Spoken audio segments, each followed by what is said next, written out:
किती जरी लावल तू आभाळाला हात, चिंता तुझी मुक्कामाला त्याच्या काळजात.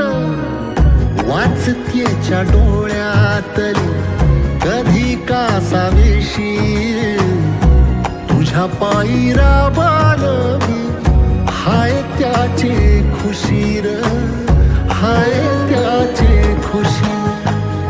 घडीभर तू थांब जरा, ऐक त्याची धापर, लई अवघड हाय गड्या उमगाया बापर, उमगाया